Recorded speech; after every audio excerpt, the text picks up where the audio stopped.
Jemaat Tuhan yang terkasih yang senantiasa Tuhan berkati, selamat pagi dan salam. Tanpa terasa hari minggu depan kita merayakan Natal. Hari ini masa Advent keempat, hari terakhir masa Advent di tahun 2022. Tetapi tentunya Advent tidak akan pernah berhenti di bulan Desember. Kita tetap selalu ada dalam masa Advent. Advent yang dimaksud yaitu masa penantian kita untuk kita menanti kedatangan Tuhan Yesus kembali. Baik kasih Tuhan yang terkasih, bacaan Yesaya 7 ayat 10 sampai 17 memiliki tema di minggu Advent keempat ini, yaitu Allah beserta kita. Allah beserta kita. Dan tiga kata ini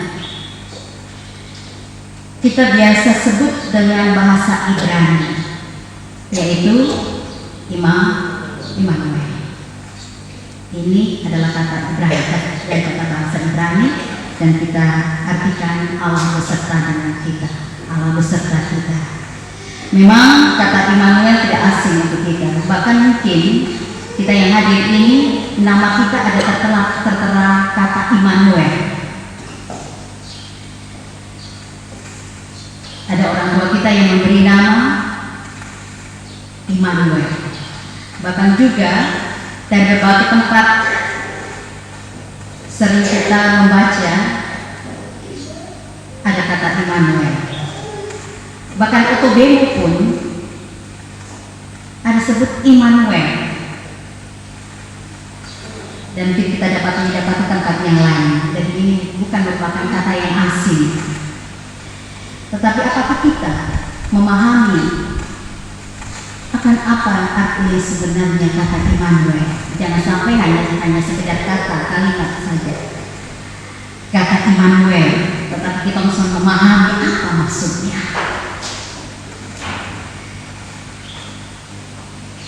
Kata Immanuel yang merupakan bahasa Ibrani ini dalam kitab Perjanjian Lama, khususnya kitab Yesaya, itu muncul sebanyak 2 kali.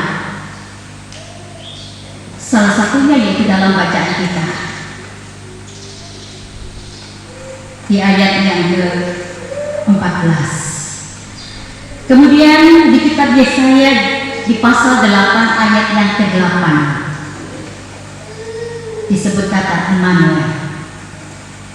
Sedangkan dalam Perjanjian Baru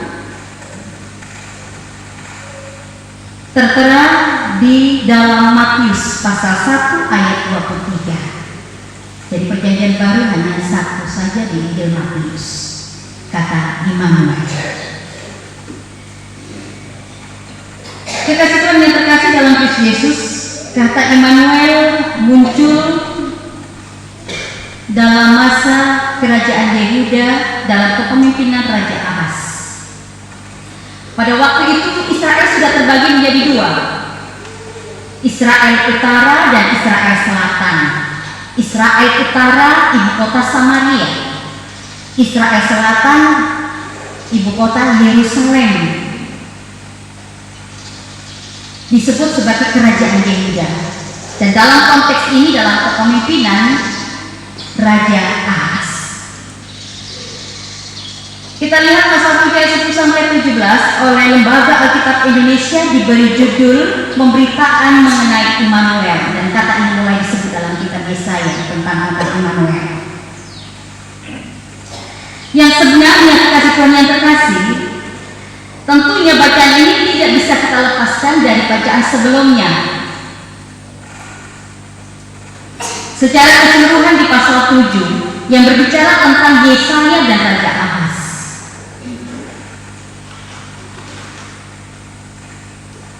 Karena pasal 7 ayat 1 sampai 9 merupakan tindakan Nabi Yesaya menguatkan iman Raja Ahas. Di tengah ketakutannya, kecemasannya, harus menghadapi ancaman Raja Rezim, yaitu Raja Aram, dan juga Raja Pekah, yaitu Raja Efraim.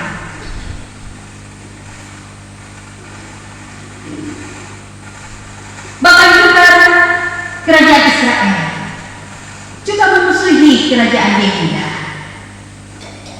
Yang jelas bahwa Raja Aram, Raja Efraim, Rezin dan Pekah ini, dua raja ini sama-sama akan maju berperang melawan Raja Ahaz, akan menghancurkan kota Yerusalem. Dan tentunya kekasih Tuhan yang terkasih, kalau diserang diancam lebih dari dua bangsa atau kerajaan, tentunya ada ketakutan yang dialami oleh Raja Ahaz. Apa yang dilakukan, tindakan apa yang diambil oleh Raja Ahaz, yang saat itu memang umat Yehuda sementara mengalami penderitaan, terutama pada saat itu ada dalam kekuasaan bangsa yang paling besar pada saat itu adalah bangsa Asyur atau kerajaan Asyur. Yang dilakukan oleh Raja Ahaz yaitu meminta pertolongan Tiglat-Pileser, Raja Asyur.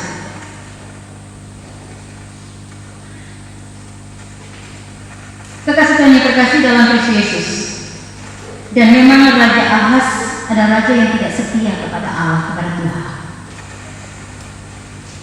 Maka dari itu ketika dia mendapatkan ancaman dari bangsa-bangsa lain yang dilakukan, dia meminta pertolongan kepada Raja Asyur.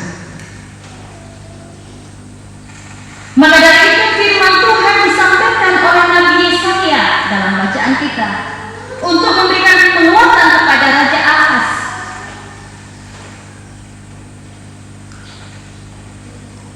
Firman Tuhan yang disampaikan melalui Nabi Yesaya dikatakan, mintalah suatu tanda pertanda dari Tuhan Allahmu, bila itu sesuatu dari dunia orang mati yang paling bawah atau sesuatu dari tempat tertinggi yang di atas.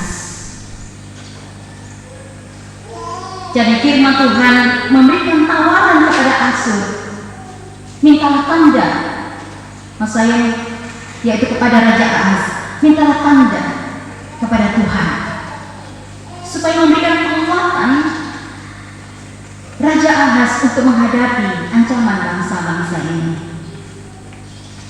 Namun apa yang menjadi jawaban Raja Ahaz? Aku tidak mau meminta, aku tidak mau mencobai Tuhan. Kekasih Tuhan yang terkasih, respon dari Raja Ahaz ini seperti sopan. Respon dari Raja Ahaz ini seperti memberikan suatu penghormatan kepada Allah Israel, Allah nenek moyang Israel. Tetapi sesungguhnya kekasih Tuhan yang terkasih, terkandung ketidakpercayaan Raja Ahaz kepada Allah Israel, Allah nenek moyang Israel. Kata-katanya seperti memberikan kehormatan kepada Allah, sopan dan santun, tetapi di dalamnya menunjukkan ketidakpercayaan Raja Ahaz kepada kuasa dan penyertaan Allah. Ahaz memang tidak percaya akan kuasa Allah, sehingga dia tidak merasakan membutuhkan suatu tanda, karena dia meyakini bahwa yang sanggup menolongnya, menjadi tempat untuk meminta pertolongan adalah Raja Asyur. Karena dia adalah raja yang menguasai hampir semua bangsa-bangsa di sekitarnya waktu itu. Dia meyakini bahwa Raja Asyur adalah raja yang hebat, kuat, perkasa, mampu menolong untuk menghadapi ancaman dari bangsa lain yang dihadapi oleh Ahaz.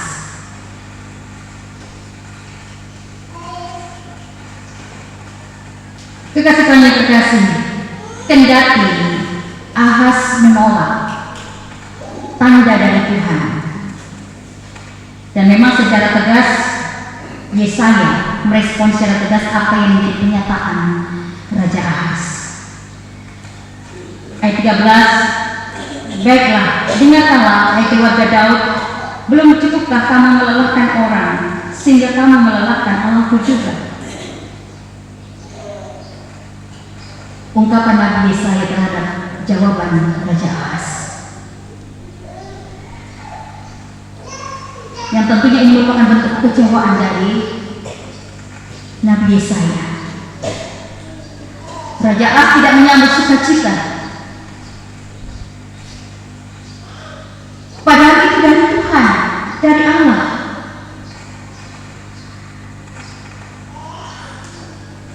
Secara mentah-mentah Raja Ahaz menolak tanda dari Tuhan, tetapi kasih Tuhan sendiri tetap menyatakan kemurahannya atas Yehuda. Tuhan tidak melihat Raja Ahaz, Tuhan Allah melihat bangsa Yehuda sebagai umat pilihan Allah. Walaupun kepemimpinan dalam kepemimpinan Raja Ahaz adalah raja yang tidak taat kepada Tuhan, tapi Tuhan memperhatikan umatnya. Tuhan tetap memberikan tanda kepada umat Yehuda. Maka dari itu, sebagaimana ayat yang ke-14 itu merupakan tanda untuk memberikan penguatan kepada bangsa Yehuda. Sesungguhnya seorang perempuan muda mengandung dan akan melahirkan seorang laki-laki, dan dia akan menamakan dia Immanuel. Dia akan makan daging dan madu sampai ia tahu menolak yang jahat dan memilih yang baik. Ini tanda yang diberikan kepada umat Yehuda dan tetap dikatakan oleh Yesaya. Dan kata Immanuel menjadi penegasan dari apa yang disampaikan oleh Yesaya kepada Ahaz.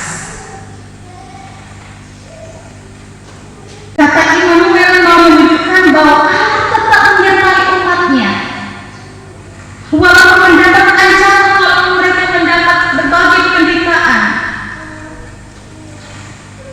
Yesaya mau meyakinkan bahwa Allah Immanuel akan senantiasa menyertai bangsa Yehuda, akan melindungi bangsa Yehuda.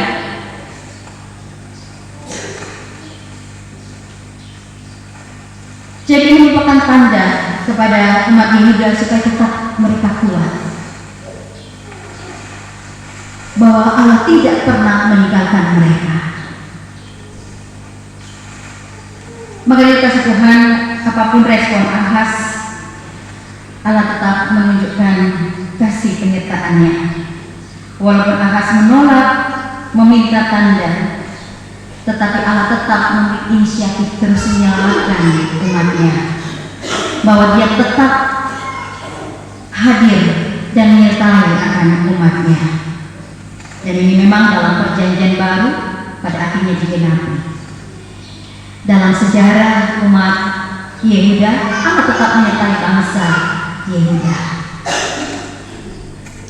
sehingga Allah juga bertindak menghancurkan bangsa-bangsa yang mengancam bangsa Yehuda dalam sejarah perjalanan kerajaan Yehuda.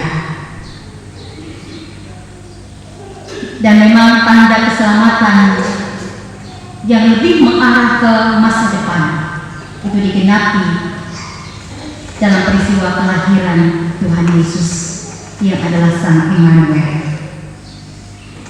Dia adalah wujud penyertaan Allah yang kekal, yang tentunya kita akan rayakan hari Minggu ini.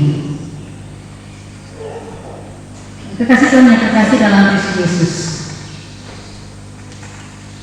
di Advent keempat dalam pembacaan firman Tuhan ini, apa yang kita dapati dalam perenungan firman Tuhan dan kitab Yesaya pasal 7 ayat 10 sampai 17 ini?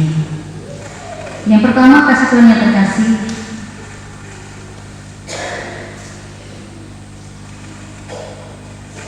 kita lihat bagaimana kehidupan kepemimpinan Raja Ahaz, bahkan juga penolakan tanda yang dilakukan oleh Raja Ahaz. Tetapi tentunya kejahatan yang dilakukan oleh Raja Ahaz tidak dapat menggagalkan kasih Tuhan atas umat Yehuda. Umat Yehuda adalah keturunan Daud. Mereka adalah umat Allah. Apapun keputusan Ahaz sebagai raja, tetapi tidak menggagalkan kasih Allah kepada Yehuda. Karena Tuhan Allah tahu apa yang dibutuhkan oleh umatnya. Sehingga dalam perjalanan umat Yehuda, Allah tetap membuktikan bahwa Allah tidak pernah meninggalkan mereka. Dan pada akhirnya penyelamatan penyertaan Allah yang bersifat kekal, sebagaimana saya katakan tadi, walaupun memakan kurun waktu yang cukup lama, tetapi janjinya digenapi. Penyertaan yang kekal itu ada dalam peristiwa ketika Allah berinkarnasi menjadi manusia. Itulah penyertaan Allah yang kekal, yang tentunya patut kita syukuri, bahwa Allah akan senantiasa menyertai kita sebagai umatnya. Itu hal yang pertama yang harus menjadi keyakinan diri kita sebagai umat pilihan Allah. Hal yang kedua, kasih Tuhan yang terkasih, selalu harus kita sadari bahwa tidak pernah ada rencana Allah yang gagal, tetap berkaitan hal yang pertama tadi. Walaupun ada proses-proses yang terjadi dalam kehidupan kita, dalam pengalaman-pengalaman iman kita, tentunya tidak terlepas dari rencana Allah. Walaupun banyak hal-hal yang kita hadapi, Allah senantiasa dalam proses itu, Allah senantiasa memberikan tanda-tanda penyertaannya, sadar maupun tidak kasih Tuhan. Ketika Allah memberikan rencana dalam hidup kita, selalu akan ada tanda-tanda penyertaan Allah yang kita alami, yang kita rasakan di tengah tantangan-tantangan hidup yang kita alami. Maka dari itu, jangan seperti Ahaz menaruh harapannya kepada dunia, kepada Raja Asyur. Ini yang dilakukan oleh Raja Ahaz. Maka dari itu, hal kedua sebagai umat Tuhan, kalau kita mau hidup dalam rencana Tuhan, walaupun kita mengalami berbagai proses dengan berbagai tantangan-tantangan, keadaan penderitaan yang terjadi, jangan sandarkan harapan kita kepada hal-hal yang lain, kepada dunia. Dunia tidak bisa menyelamatkan. Firman Tuhan ini mengajak kepada kita untuk kita menyandarkan kehidupan kita dalam kuasa dan penyertaan Tuhan. Jangan seperti Ahaz. Itu hal yang kedua. Hal yang ketiga, kekasih Tuhan yang terkasih, janji Immanuel, Allah yang menyertai kita. Tentunya kita melihat bahwa Allah yang kita sembah, Allah yang tidak hanya tinggal dalam ketinggiannya,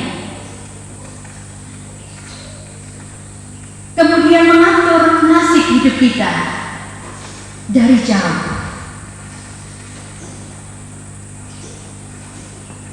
Allah yang kita sembah, Allah yang kita imani, bukan Allah yang senantiasa mau hanya bertahta dalam ketinggiannya, tetapi Allah yang mau hidup bersama-sama dengan kita. Allah yang imanen, Allah yang selalu hadir dan turut berkumpul bersama dengan kita manusia. Dan ini tentunya dinyatakan kembali dalam peristiwa kelahiran Sang Immanuel, kelahiran Yesus. Allah yang turut bergumul dengan kita, Allah yang turut mau berjalan bersama dengan kita, Allah yang bisa hidup bersama-sama dengan kita. Dan ini sesuatu yang harus juga kita imani. Kalau Raja Ahaz tidak mengimani penyertaan Allah, kuasa Allah, maka sebagai umat Allah, mari kita merasakan kehadirannya dalam ketinggian kemuliaannya sebagai Allah yang maha tinggi, Allah pencipta langit dan bumi, tetapi Allah yang senantiasa juga mau berjalan bersama dengan kita. Maka dari itu, kita harus tetap menjaga persekutuan kita dengan Allah, Dalam kehidupan kita, mari kita merasakan bahwa Allah Immanuel itu selalu ada bersama dengan kita, dekat dengan kita setiap hari. Sehingga kita mampu menjalani kehidupan kita di dalam penyertaan Tuhan. Kemudian hal yang berikutnya, kasih Tuhan, pengakuan Allah sebagai Allah yang Immanuel tidak serta-merta bahwa jalan hidup kita lurus. Ketika kita mengimani bahwa Allah senantiasa menyertai kita, bukan berarti jalan kehidupan yang kita jalani tidak ada liku-likunya. Pasti akan ada liku-likunya. Ada kerikil-kerikil yang harus kita lewati. Ada berbagai persoalan yang kita hadapi. Disitulah kita akan merasakan kehadiran Allah. Tapi kalau jalan kita mulus-mulus saja, anggap Tuhan Allah sudah ada. Kita anggap bahwa kita mampu menjalani hidup ini karena kekuatan dan kehebatan kita.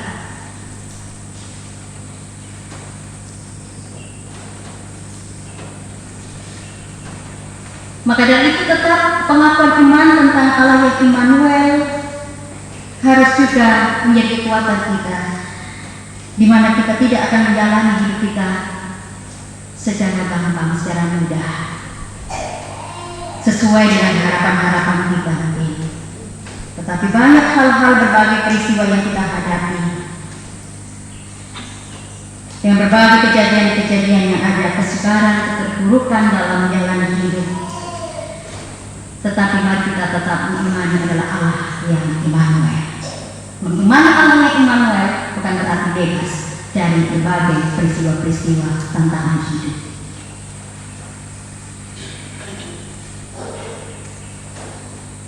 Kekasih Tuhan yang terkasih dalam Kristus Yesus. Maka dari itu kalau kita mengimani Allah yang Immanuel, Allah yang beserta dengan kita dalam perjalanan kehidupan kita dengan berbagai persoalan yang kita hadapi, memang kita sama seperti Yehuda dikepung oleh berbagai ancaman. Ancaman dari bangsa lain, bangsa Israel, Aram, dan bangsa-bangsa yang lain. Itu juga menggambarkan kehidupan kita, kita senantiasa dikepung dengan berbagai masalah hidup, persoalan hidup. Kadang-kadang kita menangis, bergumul, berdoa, meratap, mengeluh, marah, kecewa, dan banyak reaksi-reaksi yang kita ungkapkan dalam meresponi, menghadapi berbagai persoalan hidup. Sekali lagi, jangan seperti Ahaz.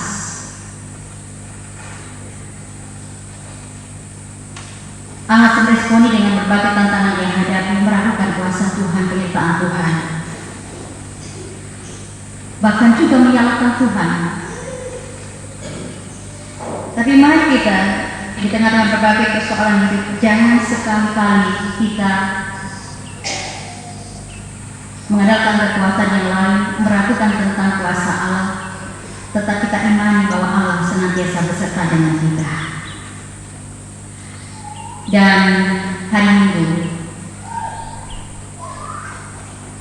tanggal 25, bahkan di minggu ini ada yang sudah merayakan Natal, bahkan ke depan ini di masa Advent kita merayakan Natal, hingga di puncak kita tanggal 25 hari Minggu, semua kita sebagai umat Kristen kita merayakan Natal, kita merayakan Allah Sang Immanuel, Allah yang senantiasa beserta dengan kita. Walaupun Allah dalam Kristus Yesus kembali dalam kemuliaannya, tetapi Dia berjanji datang kembali. Dia ada bersama dengan kita dalam kuasa Roh-Nya. Dia senantiasa menuntun kita, menguatkan kita dalam jalan berbagai hal dalam hidup ini. Namun harus kita kuat yakin Allah adalah Immanuel, maka Allah akan senantiasa berdiam dalam diri kita.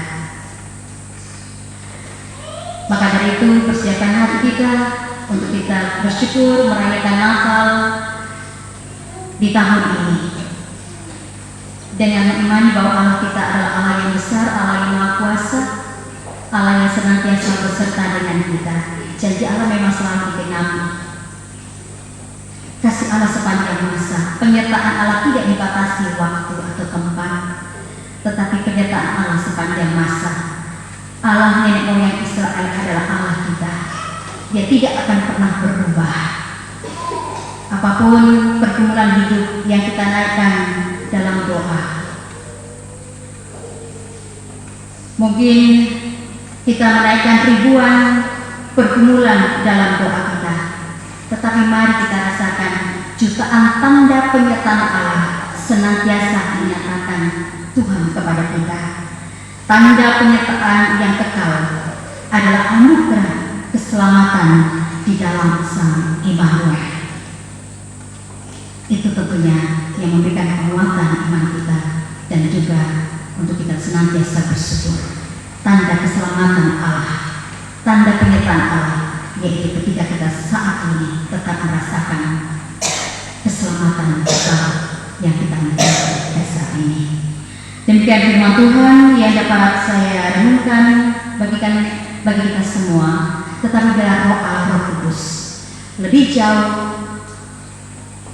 memberikan hikmat kepada Bapak, Mama, dan saudara-saudara semua dalam merenungkan firman Tuhan ini, dan kembali Roh Tuhan akan senantiasa menyertai, memampukan Bapak, Mama, dan saudara-saudara sekalian untuk melakukan firman Tuhan ini dalam kehidupan kita sepanjang hari. Amin.